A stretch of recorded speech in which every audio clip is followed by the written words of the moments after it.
Ciencia para el Maule 2050, un podcast de la Universidad Católica del Maule conducido por Marcelo Pinochet Ayala, doctor en Sociología y académico de nuestra Casa de Estudios. Con la participación de destacados investigadores de nuestra institución, te invitamos a un espacio donde juntos exploraremos los desafíos y oportunidades de la región, mirando hacia el futuro y proyectándonos al año 2050.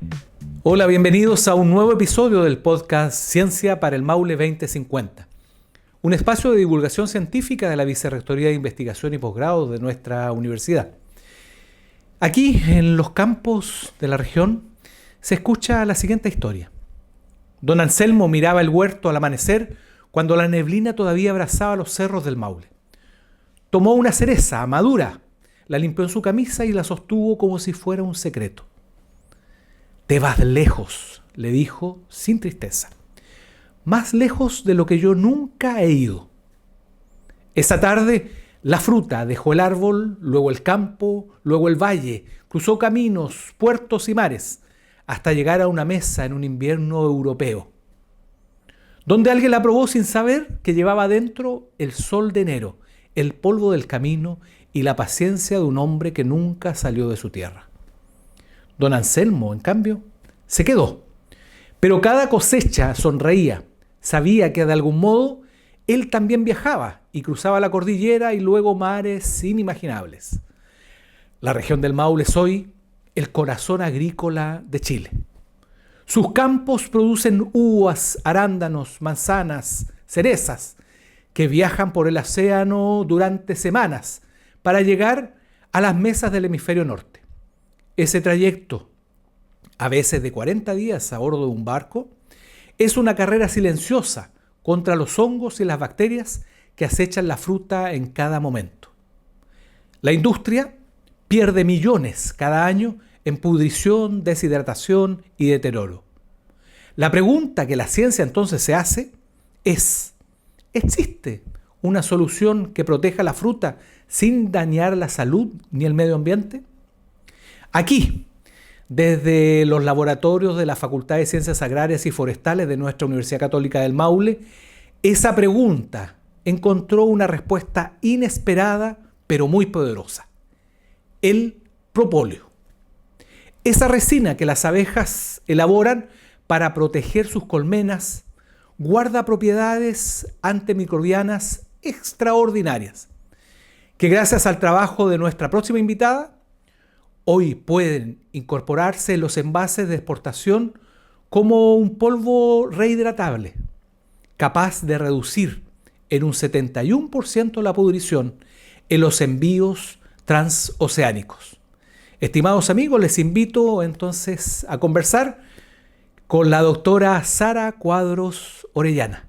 Bienvenida, profesora, a nuestros estudios y a esta conversación que vamos a sostener. Muchas gracias, Marcelo. Es un gusto muy grande estar acá. Muchas gracias por la invitación. Seguramente nuestros auditores también encontrarán muy interesante poder conversar con usted y también sorprenderse con todo lo que usted nos va a contar durante la tarde.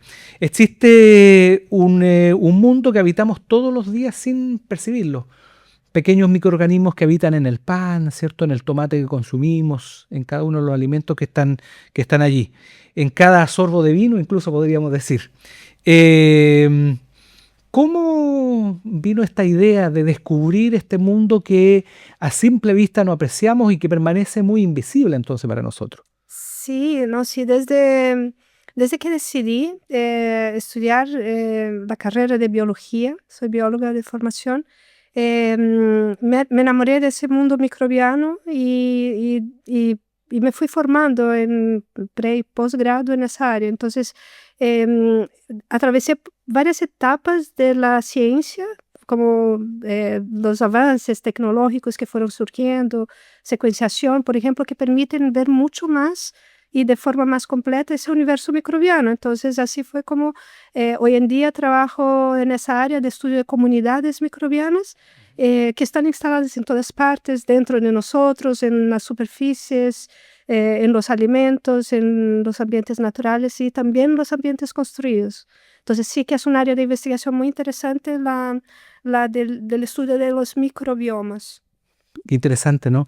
¿Y cómo comienza esta trayectoria? ¿Cómo es posible que, o cómo sucede que una bióloga parta primero de Brasil, ¿cierto?, a Estados Unidos, luego a Alicante en Valencia, vuelve a Brasil, luego se va al norte de Brasil y aterriza en Chile, en la zona central, en una universidad de mediano tamaño y también desarrollando investigación que está en completa conexión con el territorio de esta región? Sí, sí, es interesante, la verdad. Yo creo que siempre me gustaron los desafíos y desde que me titulé como doctora en ciencia de alimentos, busqué ir a lugares donde podría hacer una diferencia como doctora, pero también como científica y profesora. Entonces, mis primeros pasos fueron en una región en Brasil, fueron en el nordeste de Brasil, en una universidad pequeña y ayudé ahí a desarrollar el posgrado, la investigación. Ahí di los primeros pasos en una tecnología que hoy se convirtió en la patente, o sea, como todo está correlacionado, entender el mundo microbiano, la fisiología de los microorganismos, sus adaptaciones a condiciones muchas veces extremas, todo fue lo que me motivó en mis líneas de investigación, ¿cierto? Entonces, cuando llegué a Chile, después de haber pasado por algunas experiencias laborales, como mencionó, llegué directo a Talca por una necesidad de la universidad, por alguien que trabajara con microbiomas, con metagenómica, básicamente. Entonces, había una necesidad de la Facultad de Ciencias Agrarias por un perfil parecido con el mío. Y bueno, un profesor conocido en Brasil me avisó de esa oportunidad. Me contacté y quedé seleccionada. Entonces, así fue como llegué a Talca.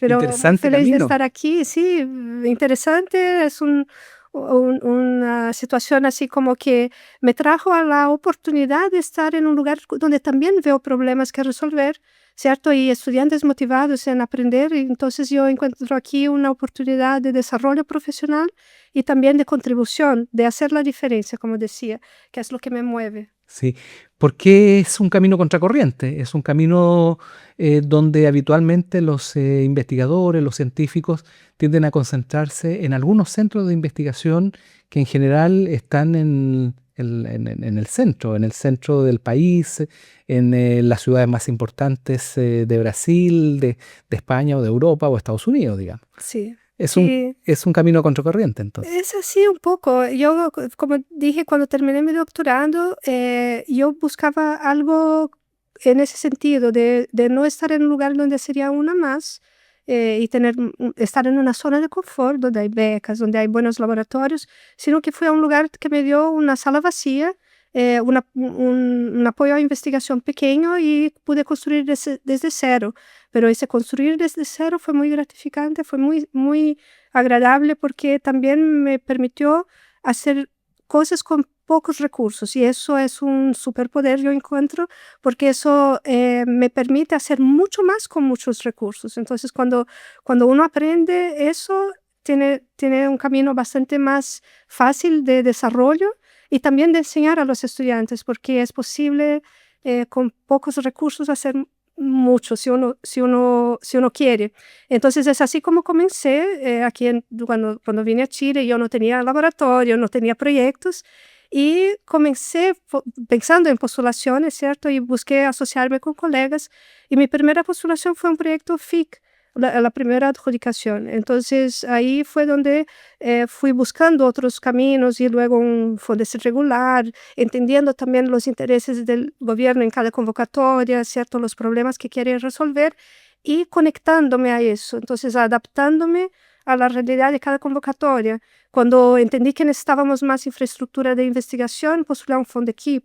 Entonces fui dando pasos en el sentido de ir complementando y creando condiciones de trabajo cada vez más robustas. Así que fue como fui navegando en ese sentido, es decir, llego a un lugar, no es necesario que tenga todo listo, uno va construyendo, eso quiero decir. Eso es verdad. Sí, y eso ocurre en otras ciencias también, digamos, Sí. como entonces En realidad no es el científico que elige la naturaleza, sino más bien la naturaleza que lo elige a uno. Yo soy de otra área, usted lo sabe, de las ciencias sociales, pero también acontece así en las ciencias sociales, ¿ah? Y es muy interesante. Quizás, y aquí traje algunas anotaciones para no equivocarme, una de las líneas de investigación más fascinantes en su campo es la metagenómica, la lectura de material genómico completo de una comunidad microbiana. ¿Cierto? Que puede ser un suelo, un alimento, un río. ¿Puede contar un poquito de eso? Sí, es un desafío grande que hoy en día se hace mucho más fácil por la computación, por el apoyo de la computación, pero retrocediendo unos años, y eso es lo que decía que yo pude atravesar los desarrollos tecnológicos, porque naturalmente la revolución genómica ocurrió en los años 2000, 2004, yo ya era doctora, o sea, tenía doctorado en esa época. Y entonces los primeros secuenciadores de ADN de nueva generación que permiten secuenciar mucho más información surgieron en esa época, tanto que el proyecto Genoma Humano, que es de la década de 90, demoró más de 10 años en concluirse y costó muchos $1.000 millones en concretarse, y hoy en día podemos secuenciar un genoma humano en una hora, un par de horas. Entonces es algo que fue una revolución que ocurrió en esos últimos 25 años aprox, y yo atravesé esa revolución genómica, o sea, fui aprendiendo de los primeros métodos y luego los primeros métodos de computación para analizar esos datos. Entonces acompañé esos cambios. Y en ese sentido es que las nuevas máquinas de secuenciación permiten estudiar comunidades microbianas enteras y entenderlas, porque antes no era posible hacer eso. Antes era necesario cultivar un microorganismo, aislarlo, extraer su ADN, secuenciar su genoma de forma aislada y luego entender cómo ese microorganismo funciona. Pero una comunidad completa era un desafío imposible sin esos nuevos métodos. Entonces, con las nuevas plataformas de secuenciación, que hoy tenemos 2 en nuestro laboratorio, entonces fuimos avanzando en ese sentido también de tener aquí las capacidades y recursos necesarios para hacerlo. Entonces, nuestra investigación en el Laboratorio de Genómica y Ecología Microbiana Aplicada se basa principalmente en secuenciación genómica. ¿Y esto tiene relación quizás con la patente que ustedes hace poco plantearon? No, la verdad que no directamente, la secuenciación no, pero la patente adjudicada recientemente tiene que ver con microorganismos también. Tiene que ver con un otro aspecto de la microbiología, que es el control del crecimiento microbiano. Es decir, microorganismos pueden ser beneficiosos o negativos o dañinos, ¿cierto? En algún contexto, dependiendo del contexto. Por ejemplo, el mismo hongo que crece en el pan y lo deteriora, o sea, en una situación que no lo quiero presente, ese mismo hongo puede producir una enzima de alto interés biotecnológico. Entonces, todo depende del momento en que ese microorganismo se desarrolla. Entonces, los recursos microbianos son importantes de una forma u otra, pero cuando son relevantes desde el punto de vista de que no deseo que estén en un alimento porque lo va a deteriorar, obviamente pensamos en medidas de control, y la patente tiene que ver con medidas de control que involucran obviamente entender la fisiología de ese organismo. Entonces es como entender cómo funciona para diseñar métodos de control. Exactamente, está algo relacionado. Está relacionado con la microbiología, sí. Mire, yo le quiero contar un hecho anecdótico que a mí me llama profundamente la atención. Aquí en la región, y usted lo sabe, hay agricultores que se dedican a la exportación de cerezas en una época que es distinta a la que se consume cereza en Europa. Es decir, mientras aquí es verano, en Europa es invierno. A mí me impresionó comprar cereza de Chile a un valor 10 veces lo que cuesta acá, eso sí hay que decirlo, pero me impresionó la calidad de la cereza.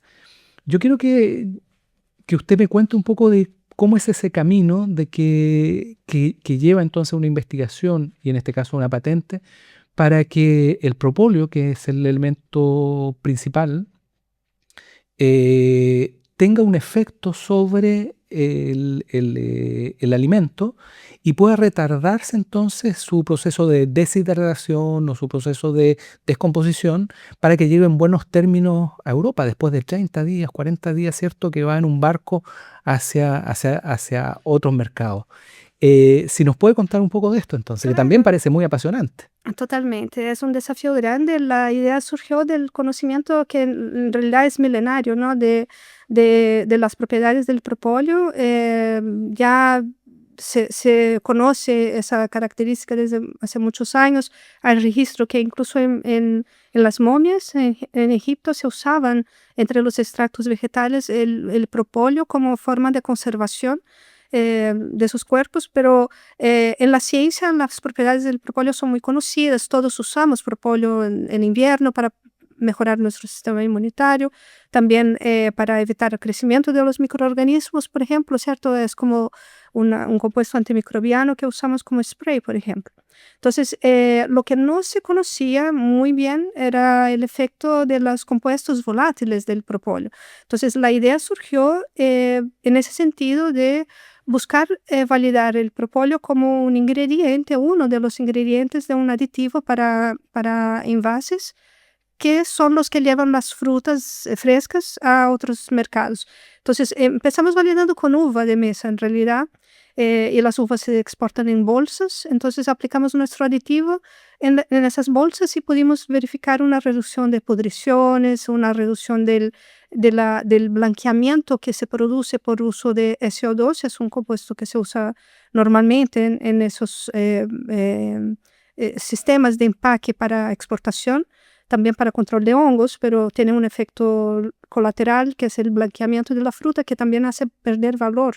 Entonces pudimos reducir esa tasa de blanqueamiento, pudimos reducir pudrición en un 70% y pudimos reducir también la tasa de deshidratación del raquis. Y cuando decimos deshidratación es el efecto que se observa. El raquis de la uva es verde, idealmente va a llegar así al destino porque parece fresca, recién cosechada, ¿no?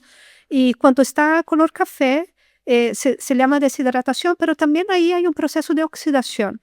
Entonces, ese cambio de color de verde a café del raquis es también una oxidación, y el propóleo también tiene efecto antioxidante. Entonces, podemos mantener el color verde y preservar ese frescor de la fruta en destino. Con cerezas lo que estamos haciendo es muy parecido también con bolsas, porque la cereza va en atmósfera modificada, y ya logramos ver un efecto de conservación del pedicelo de la cereza, que también queda un poco más verde. Estamos validando eso aún en escala de frigorífico, y también, claro, la deshidratación de la fruta, tratando de controlar eso un poco.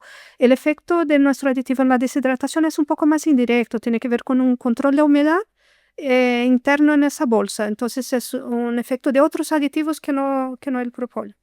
Es apasionante todo lo que nos cuenta, porque la aplicación que parte con la uva, ¿cierto? Ya va en la cereza y seguramente vendrá en otros productos. O sea, el camino todavía es muy largo.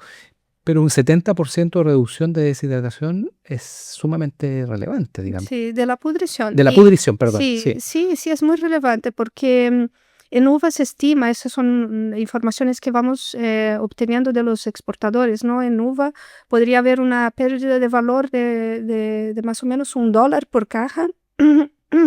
Y en cereza podría llegar a $4 por caja. Y eso para los exportadores es un impacto muy grande, porque a veces para ciertas frutas tienen un margen muy pequeño y ya están lidiando con aumento de competencia en otros países, por ejemplo Perú, con que la calidad de la fruta sufren con el cambio climático, inviernos más lluviosos o lluvias fuera de época, por ejemplo en verano. Eso aumenta muchísimo la tasa de pudriciones. Ya, Así perfecto. Bueno, no queda más que salir de aquí e ir a comprar o conseguir propóleo entonces. El propóleo viene de las abejas, viene de las abejas, que también es un ámbito de estudio también de académicos, de equipos de académicos de nuestra universidad también. Yo quería comentarle algo sobre esto, porque es sumamente relevante cómo la ciencia avanza, y en este sentido, como uno podría decir, de vanguardia a nivel internacional en un campo de investigación como es este, pero que además está conectado con una problemática del territorio. ¿Cómo es para usted también conectar, ¿cierto?, la vida de la universidad, ¿cierto?, que aparece tan lejana en algunas ocasiones, con los problemas reales de los agricultores y de la potenciación que podemos realizar de los productos que aquí se producen, que aquí en la región se producen, como es la uva, la cereza y otros que vendrán? Sí, no, sí, me conecto de forma integral, me encanta esa visión. El proyecto FIC comenzó precisamente con eso. El gobierno regional tiene un objetivo muy claro que es aumentar la competitividad, pero impacto regional, social, socioeconómico. Entonces, nuestro proyecto FIC comenzó con una conversación con apicultores. Fue un FIC regional de O'Higgins. Entonces, fuimos a la Asociación de Apicultores de la Sexta Región. Nos reunimos con ellos, entendimos cómo producen, qué producen, estaban interesados en abrir nuevos mercados. El propóleo es un producto que se produce en temporadas diferentes de la miel, mientras que la miel se produce en primavera, cuando hay flores y las abejas polinizan las flores. El propóleo se produce en otoño, entonces no compite con el esfuerzo de las abejas, está dirigido a la miel. Cuando termina la oportunidad de producir miel, pueden producir propóleo. Entonces es una posibilidad para un apicultor tener ingresos todo el año, ¿cierto? O sea, en 2 grandes temporadas. El ciclo es súper favorable, es entonces. Muy favorable. Y entonces conversamos con ellos, estaban dispuestos a apoyar.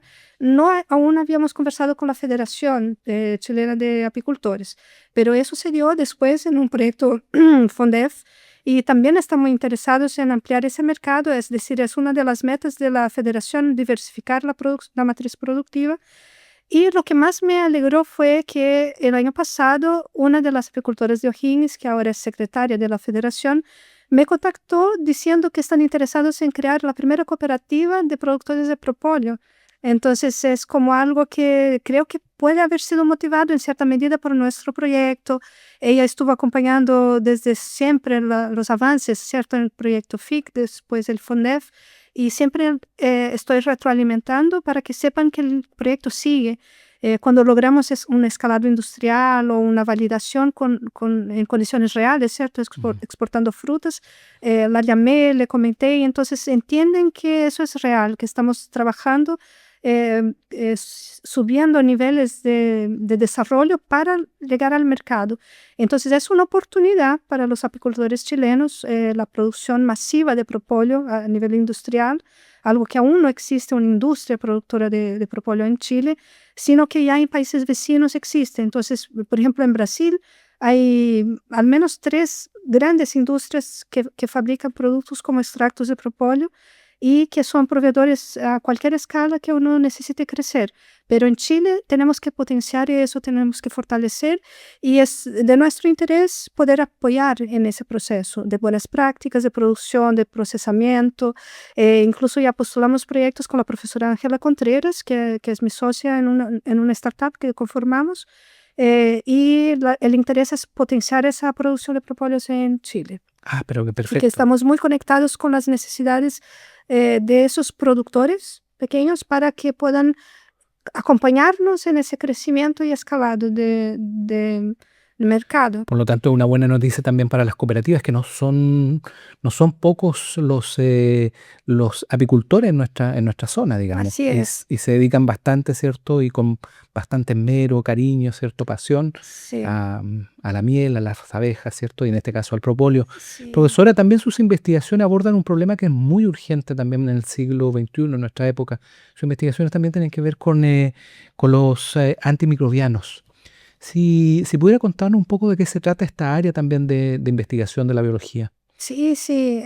Bueno, los antimicrobianos, que es parte de ese producto, ¿cierto? O sea, el producto que mencioné es antifúngico.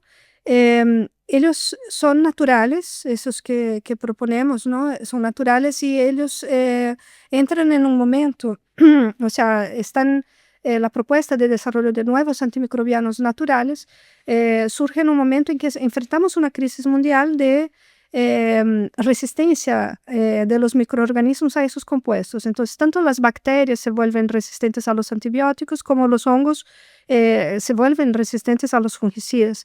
Entonces, por ejemplo, tenemos colaboración con colegas de la Universidad de La Serena, que tienen una colección de cepas de botrytis que son resistentes multiresistentes a los fungicidas que se usan en post cosecha para conservación de esas mismas frutas de exportación.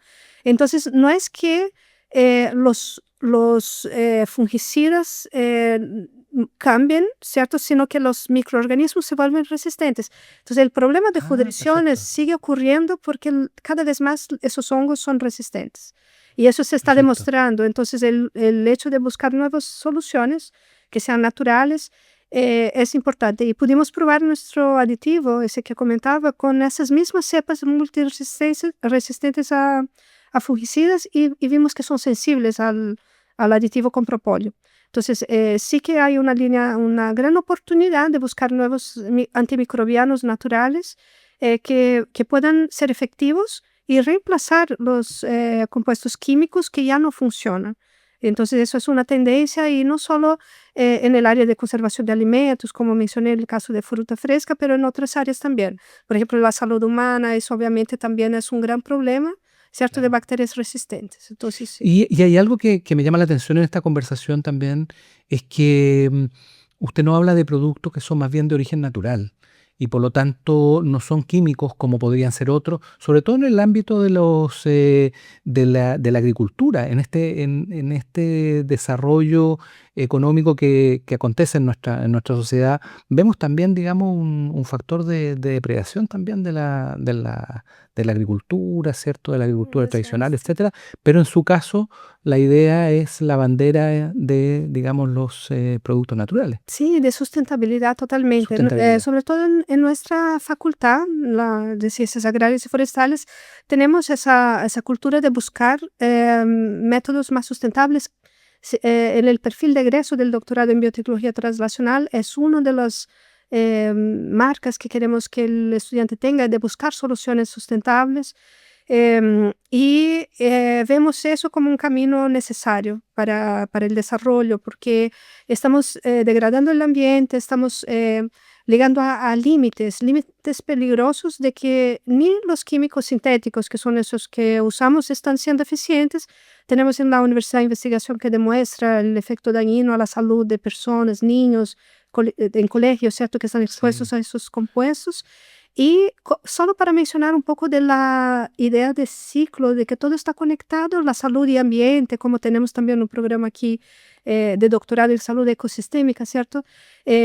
Todo se correlaciona. Por ejemplo, el mismo agroquímico o pesticida que se usa en campo va a ser negativo contra por ejemplo, las abejas que polinizan esos mismos campos. Entonces, si queremos mejorar la producción, tenemos que cuidar ese ambiente, ¿cierto? Que, por ejemplo, esos insectos polinizadores, que era el tema de trabajo de mi colega que fue entrevistado también, ¿cierto? Víctor Hugo Monzón. Sí.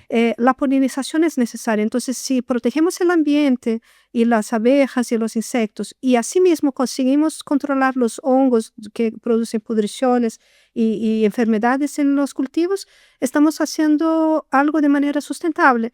Entonces, hay distintas formas de contribuir a la agricultura, sea con compuestos antimicrobianos naturales, sea con prácticas de promoción del crecimiento vegetal, que también puede usar microorganismos bioinoculantes, y esos temas todos tratamos en nuestro laboratorio. Hay tesis de doctorado, por ejemplo, en el desarrollo de bioinoculantes para la agricultura.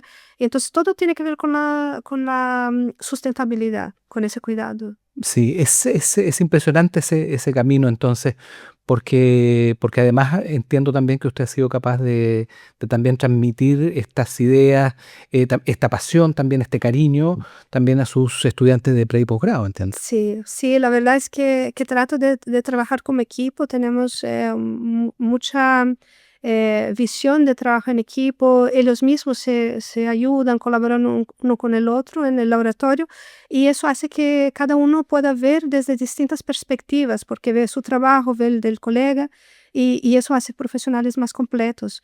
Yo creo que sí, transferir esa visión de integradora es muy importante para los estudiantes, y trato de hacerlo. Sí. Y que haya también una persistencia en ellos, digamos. O sea, Louis Pasteur, ¿cierto?, el gran científico del siglo XIX en este campo o relacionado con este campo de estudio, dedicó décadas a observar persistentemente un fenómeno, y por lo tanto, ¿cierto?, tenemos las vacunas después de eso, y tenemos, ¿cierto?, un tratamiento de los alimentos también. ¿Qué le diría usted a los estudiantes que se apasionan por este campo? Sí, yo diría que sí, que hay que entender los problemas y buscar formas creativas, porque hay que ser creativos en eso de solucionarlos. Y como usted dijo, persistir, subir niveles en el conocimiento, profundizar en el conocimiento, transformar una idea en algo concreto, transformar eso algo concreto en algo más avanzado que esté más cercano a la utilidad real de la persona que siente ese problema, o de la sociedad que siente ese problema, del productor. Entonces, es como entender a dónde se quiere llegar y no desistir en el camino. No queremos que las tesis sean incompletas, que los trabajos sean solo ideas, que queremos realmente hacer un impacto. Entonces, esa idea yo transmito a mis estudiantes y trato de que sí, a los jóvenes, ¿cierto? Que logren que su impacto sea percibido. Y a Entonces, hay que propósito llegar allá. de lo mismo, de esta idea de la persistencia, ¿cierto? Y del camino que también los estudiantes pueden seguir, incluso estudiantes en ciencia media o también del pregrado, ¿cierto? En nuestra universidad. Eh, ¿Cómo ve usted esta idea o qué podría transmitirles en la idea de que muchas de las problemáticas que nosotros tenemos en nuestra región, en el campo agrícola, ¿cierto? De las exportaciones, de este deseo y aspiración de convertir a nuestra zona en un gran eh, eh, núcleo de exportaciones agrícolas, eh, decirle a los jóvenes, a los estudiantes, incluso también a las autoridades, de que la respuesta a muchas de nuestras preguntas han estado siempre en los territorios, han estado en la naturaleza, han estado aquí al lado, y es allí donde también tenemos que seguir buscando. ¿Qué podría Sí. decirle usted a los estudiantes en ese campo? Sí, yo creo que básicamente es ir a donde está el problema, yo creo que conocerlo. A mí me gusta que, por ejemplo, eso sirve para cualquier persona, como dijo el estudiante de enseñanza media, el político, eh, el gerente de una empresa. Exacto. Conocer el problema de cerca. Entonces, cuando un estudiante piensa desde el laboratorio en todo lo que puede hacer, existe tal problema, yo puedo hacer tal cosa. Ya, vamos a conocer el problema, vamos allá a ver cómo es. Entonces, toma el teléfono y llama al gerente de la empresa y pregunta si ese es un problema real, si esa propuesta de desarrollo que tiene le sirve. Valida primero, antes de empezar, antes de dar el primer paso. Y eso ya pasó muchas veces, tengo varias anécdotas de ejemplos de eso va a ser útil, ya, ¿está seguro? Ya, tomemos el teléfono, llamemos y preguntemos. Escuchemos la visión de quien necesita la solución y ahí ajustamos nuestro switch desde el comienzo y vamos en la dirección correcta. Es casi como setear un GPS bien. ¿Sí? Antes de empezar, yo voy a tal lugar, uno tiene que estar muy seguro del lugar y ahí llega en seguridad. Entonces, como que así tiene que ser la ciencia también. Yo creo que bueno, ahí para los que toman decisiones sobre financiar investigación, yo diría que acérquense a la universidad, escuchen a los investigadores. A veces hay una distancia muy grande entre el que toma decisiones sobre un proyecto, la visión que tiene de lo que se va a hacer con ese recurso y la realidad de lo que se va a hacer con ese recurso. Entonces, igual acercarse, conocernos como personas, conocer nuestros estudiantes, las capacidades de los laboratorios y entender que realmente podemos hacer una diferencia concreta. Yo creo que eso es algo que diría a las autoridades. Profesora, podríamos estar horas de horas Sí. conversando sobre este tema, está muy apasionante, pero yo quiero llevarla, digamos, en el tiempo a pensar en algún libro que a usted le llamó la atención. Nosotros tratamos de hacer el vínculo también con la literatura en este programa. Entonces, ¿hay algún libro que a usted le impactó, le marcó en su tarea como investigadora, como científica? Como investigadora, bueno, hay muchos. Yo fui, o sea, como joven, antes de decidir estudiar algo en la universidad, yo leía mucho y todo me apasionaba tanto que me costó mucho decidir que yo sabía que quería ser científica desde los 6 años, pero no sabía en qué área. Entonces, la lectura me fue guiando un poco y bueno, eh, literatura también no técnica o simplemente noticias me llevaron a elegir lo que era la genética y después me enamoré con la microbiología, pero un libro que me gusta, que cambió un poco mi visión del mundo microbiano, se llama Microcosmos. Es un libro de Lynn Margulis, que es una científica muy destacada, fue una científica muy destacada que nos mostró que la cooperación, porque la teoría de Darwin, ¿cierto?, de la selección natural es siempre el más fuerte, ¿cierto?, la competencia. Y Lynn mostró en su estudio de los microorganismos la teoría de simbiosis, ¿cierto?, de colaboración, de que ambos se benefician. Entonces eso para mí es un ejemplo de libro que marca mucho esa visión de que cuando veo algo, por ejemplo, la comunidad microbiana, puede tener un aspecto positivo en ese sentido, ¿no? Aprovechar las colaboraciones, simbiosis y tal, como también entender la competencia, porque los antibióticos de que hablábamos vienen de también relaciones de competencia entre microorganismos, de ahí vienen los antibióticos naturales. Entonces, entender todo ese funcionamiento que incluye tanto una perspectiva como otra, es necesario para poder proponer soluciones. Entonces, cuando proponemos soluciones, aprovechamos todos esos nuances de interacciones, ¿cierto?, de la comunidad para pensar en cómo desarrollar un nuevo método, una nueva tecnología. De hecho, en la ciencia social, a propósito del libro, nosotros estamos como muy en contra de esa perspectiva del que gana es el más fuerte, etcétera, sino más bien el que colabora, el que siente que está colaborando con otros y por lo tanto de ese modo puede crecer un poco más. Profesora, nosotros tenemos un libro que es de la colección de ediciones UCM de nuestra Universidad Católica del Maule, que queremos regalarle para que usted lo lleve también y lo tenga de recuerdo de este encuentro. Muchas gracias. Que para nosotros al menos ha sido muy interesante y esperamos también para la audiencia poder disfrutar también estas ideas que usted nos ha propuesto el día de hoy. Muchas gracias. Muchas gracias, profesora, por venir este día y esperamos verla pronto, seguramente aquí mismo en los estudios de la Universidad Católica del Maule y poder conocer un poco más de lo que usted está estableciendo y investigando y promoviendo. Así que muchas gracias, profesora. Un gusto, gracias. Fue interesante la conversación.